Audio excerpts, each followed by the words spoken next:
Hello everyone. जैसे कि आप लोग देख रहे हैं कि हम लोग आज देखने वाले हैं जो है हमारा साइंस का पेपर पैटर्न। बट उससे पहले मैं आप लोग को कुछ एक दो चीज़ें बताना चाहता हूँ। ठीक है, चलो।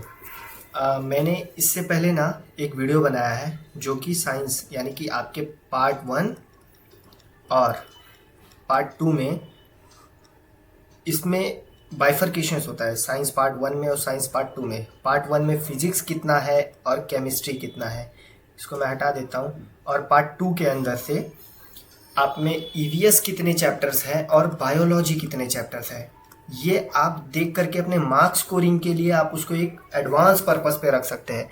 ये जो आपके चैप्टर्स हैं वो आपको बाइफरकेट करते हैं, आपको पढ़ने में मदद करते हैं और बाकी आपके मार्क्स स्कोरिंग्स में हेल्प करते हैं। तो मैंने सोचा आई गेस आपको पहले बता दूं एक बार, जो कि आपको आगे देखने में ज़्यादा मदद मिले। ठीक है, चलो गाइज हम लोग देखते हैं आज हमारा पेपर पैटर्न। पेपर पैटर्न जो है हमारा, मैं आप लोगों को समझाने के लिए ना अलग कलर यूज़ कर लेता हूँ। रेड कलर यूज़ करते हैं। देखो, मैं आपको पहले ना कुछ इंपॉर्टेंट चीज़ें बताता हूँ। आपके साइंस 1 यानी कि आपका पार्ट 1 और पार्ट 2 दोनों का जो पेपर पैटर्न है सेम होगा। पेपर पैटर्न सेम होगा। दोनों की ही पेपर आपके 40 ही मार्क्स के होंगे। आपके 40 मार्क्स का साइंस 1 और 40 मार्क्स का साइंस 2 और 20 मार्क्स का आपका जो है वो होगा वाइवा और प्रैक्टिकल। ओवरऑल आपके जो मार्क्स है वो होते हैं आपके 100 मार्क्स के पेपर, जो कि आपका फाइनल पेपर होगा। ठीक है, अभी जो आपका ये पेपर पैटर्न डिराइव किया है इसमें मैंने ना कई सारे फॉर्मेट्स लिखे हैं, बहुत सारे आईएमपीज लिखे हैं और बाइफरकेट भी किया है आपका जो है पार्ट 1 और पार्ट 2 के कंपैरिजन से। ठीक है, इसमें मैंने बहुत सारे वर्ड यूज़ किया, जैसे कि मैं आपको दिखा देता हूँ। ये देखो, यहाँ पे मैंने यूज़ किया है फिजिक्स एंड केमिस्ट्री। ये देखिए, इसके अंदर मैंने यूज़ किया बायोलॉजीज एंड ईवीएस। ये चीज़ आपको तब तक नहीं समझेगी जब तक आप मेरा इसके पहले वाला वीडियो जो मैंने bifurcation difference between part 1 and part 2 के सब्जेक्ट की जो मैंने वीडियोस बनाए, जब तक आप उसको नहीं देखेंगे तब तक आपको ये वाला पार्ट नहीं समझ में आएगा। इसीलिए मैं आप सभी से रिक्वेस्ट करता हूँ कि पहले आप वो वाला वीडियो देखिए कि जो मैंने डिफरेंस बिटवीन बताया है, मतलब जो मेरे पार्ट 1 और पार्ट 2 का डिफरेंस है। मतलब जैसे कि पार्ट 1 के अंदर मैं आपको एक रिवीजन दे देता हूँ, क्विक रिवीजन। पार्ट 1 के अंदर होता है आपका फिजिक्स।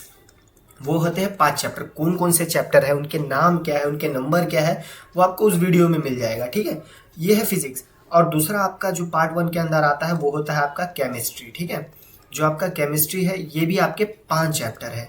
अब उनके नाम क्या है, नंबर क्या है, वो सब जो है वो आपको उस वीडियो में देखने मिल जाएगा। ठीक है, अब हम लोग देखते जो आपका पार्ट 2 है। ठीक, पार्ट 2 के अंदर जो है इसमें 2 बाइफरकेशंस है। एक है आपका बायोलॉजी। ठीक है, आपकी जो बायोलॉजीज है इसके 6 चैप्टर्स हैं। और दूसरा है आपका ईवीएस। ईवीएस जो है वो आपके 4 चैप्टर हैं। इन दोनों को मिला के आपका पेपर आएगा 40 मार्क्स का, और इनमें इन दोनों को मिला के आपका आएगा टोटल 40 मार्क्स का पेपर। ये मैंने आपको एक छोटा सा क्विक रिवीजन दे दिया उस वीडियो का। अगर जो आप लोग उस वीडियो को देख के आते हैं तो आपको ये पेपर पैटर्न और ज़्यादा समझेगा। ठीक है, चलो अभी हम लोग स्टार्ट करते हैं गाइज अपना पेपर पैटर्न। ठीक, चलो शुरू करते हैं। देखो, हाइलाइटर यूज़ कर लेता हूँ मैं। जो भी हमारा क्वेश्चन नंबर 1 है, एक्चुअली आई थिंक इधर रफ हो गया है, बट ठीक है, एक मिनट। हाँ, मैं चेक कर लेता हूँ। यहाँ पे ना कुछ तो छोटा सा एक मिस्टेक हो गया है। एक मिनट गाइज।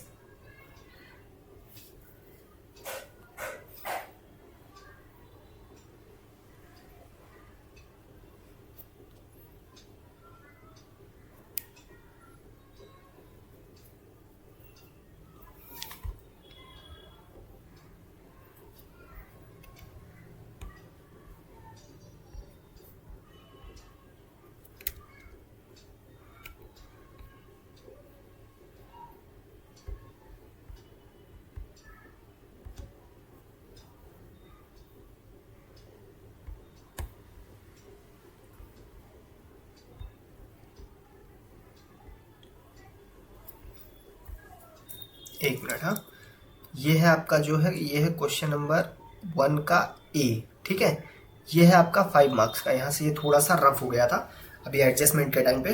ठीक है, चलो स्टार्ट करते गाइज। मैं हाईलाइटर यूज़ कर लेता हूँ। एक्चुअली अच्छा हुआ मैंने देख लिया, नहीं तो जो है रॉन्ग हो जाता, वो थोड़ा रफ हो गया था। ठीक है, आपके जो क्वेश्चन नंबर 1 है वो आपका एमसीक्यूज है और ये सारे के सारे एमसीक्यूज टेक्स्ट बुक बेस्ड होंगे। आपके 5 एमसीक्यूज आएंगे, पांचों एमसीक्यूज जो है आपको लिखना होगा। ये आपके क्वेश्चन नंबर 1 के ए में बिलोंग करता है। अच्छा, एमसीक्यूज कैसे लिखते हैं, ये चीज बहुत बच्चों को डाउट रहता है, मैं पहले वो डाउट क्लियर कर देता हूँ। एमसीक्यूज का मतलब होता है आपको 4 ऑप्शंस दिए जाएंगे, कुछ ऐसे ए बी सी और डी। ठीक है, इनमें से जो भी ऑप्शन करेक्ट होगा, जैसे चलो मैं मान लेता हूँ कि सी वाला ऑप्शन करेक्ट है, मुझे कंफर्म पता है कि मेरा सी वाला ऑप्शन करेक्ट है, तो मैं सी वाले ऑप्शंस को लिखूंगा यहाँ पे क्वेश्चन नंबर डाल के, क्वेश्चन नंबर 1 का सी, ये हो गया मेरा फाइनल आंसर। अब अगर जो आप इसको कट कर देते हैं या इसको छोड़ देते हो और आप ज़्यादा दिमाग लगाते हो और क्वेश्चन नंबर 1 के 1 में दूसरा भी इसको छोड़ के आप नीचे लिखते बी, तो पेपर का रूल्स होते हैं, वो बोलता है फर्स्ट प्रायोरिटी इज मैटर। जो आपने फर्स्ट टाइम पे लिखा है वही उसको ओके कर देंगे और उसको ही मार्क्स दे देंगे। अगर जो ये सही तो आपको मार्क्स, अगर जो ये गलत तो आपको 0। ये वाला वो चेक नहीं करेंगे भले ये सही हो या गलत हो। इसीलिए एमसीक्यूज को हमेशा फर्स्ट टाइम फर्स्ट प्रायोरिटी देना। ठीक है, जो भी आप लिखोगे फर्स्ट टाइम पे ही लिखना और फर्स्ट टाइम वाला ही आपका ओके किया जाएगा। समझे ना? आपको एमसीक्यूज में 4 ऑप्शन को सेलेक्ट करना है, आपका जो एकदम करेक्ट वन रहेगा वही आपको लिखना है। अभी हम लोग देखते हैं आपका क्वेश्चन नंबर 1 का बी। 1 का बी जो है ये है 1 स्टेटमेंट या 1 सेंटेंस वाला आंसर है। इसको कैसे लिखना है, इसमें किस टाइप के क्वेश्चंस आते हैं वो मैंने मॉडिफाई किया है। 5 पेपर्स का एनालाइज किया है, 2021 से लेकर 2026 तक के सारे पेपर्स को देखने के बाद मैंने इसके ना कुछ एनालाइज किए कि किस टाइप के क्वेश्चंस बोर्ड जो है पूछता है। इनमें जो है ऑड मैन आउट पूछता है, कोरिलेशंस पूछता है, मैच दी कॉलम्स पूछता है, मैच दी पेयर्स पूछता है, ट्रू फॉल्स पूछता है, give the reason and molecular formulas पूछता है।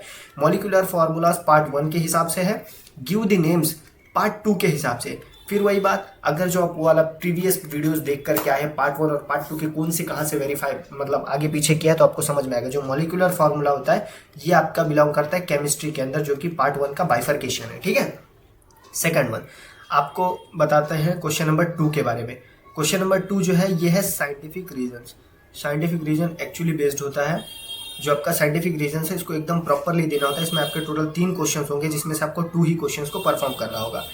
उसमें से एक क्वेश्चन फिजिक्स से आएगा पार्ट 1 पेपर के लिए, एक क्वेश्चन आपका फिजिक्स से आएगा और एक क्वेश्चन आपका केमिस्ट्री से आएगा। और पार्ट 2 के लिए एक क्वेश्चन बायोलॉजी से आएगा और एक क्वेश्चन ईवीएस से आएगा। ठीक है, क्वेश्चन नंबर 2 का बी, क्वेश्चन नंबर 2 का जो बी है ये है आपका आंसर दी फॉलोइंग क्वेश्चंस। इसके अंदर टोटल आपको 5 क्वेश्चन दिए हुए होंगे जिसमें से आपको सिर्फ 3 क्वेश्चन परफॉर्म करने हैं। फिर इसमें मैंने मेरे माइंड के हिसाब से जो भी मुझे लगा कि ये क्वेश्चंस आ सकते हैं वो मैंने लिखा है, मैं आपको बताता हूँ। जैसे कि ये सॉल्व न्यूमेरिकल प्रॉब्लम्स, जो न्यूमेरिकल वाले प्रॉब्लम्स होते हैं वो आएंगे। ठीक है, सेकंड वन उसमें आ सकता है लॉज आ सकते हैं, डिफाइन आ सकता है, प्रिंसिपल्स आ सकते हैं, शॉर्ट नोट्स आ सकता है, केमिकल रिएक्शंस आ सकते हैं, कंप्लीट दी फ्लो चार्ट्स आ सकता है, डिफरेंस बिटवीन आ सकती है, किसी भी 2 चीज़ के बीच में डिफरेंस बिटवीन दिया उसको आप बाइफरकेट करोगे और आगे लिखोगे। किसी भी चीज़ की प्रॉपर्टीज लिखने के लिए आ सकती है, कैरेक्टरिस्टिक्स आ सकती है, यूजेस आ सकता है, एडवांटेजेस आ सकता है और इफेक्ट्स आ सकते हैं।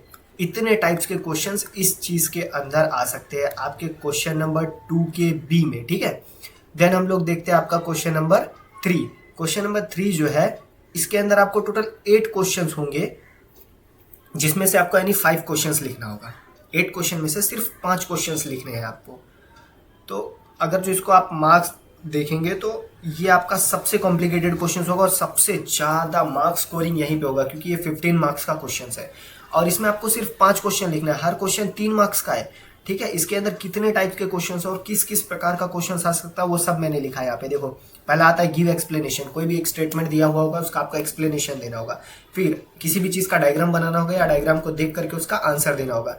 फिर आता है आपका कंप्लीट द टेबल और चैट्स। उसके बाद आता है एक्सप्लेन दी एग्जाम्पल्स, अगर जो आपका एग्जाम्पल्स दिया है उसके बारे में आपको एक्सप्लेन करने बोला है। न्यूमेरिकल भी पूछ सकता है, कंप्लीट दी डायग्राम्स पूछ सकता है, फिगर्स पूछ सकता है based on there. Then write explanation with diagram, same चीज, डायग्राम को देखो और उसको एक्सप्लेन करो। कोई भी चीज का लॉज लिखो, थियोरीज लिखो या एक्सप्लेन करो।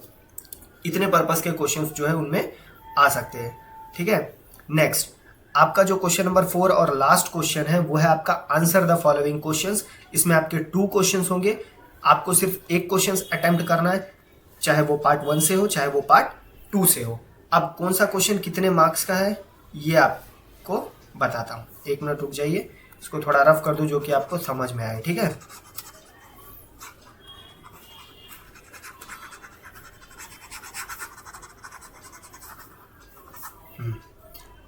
देखते हैं अब।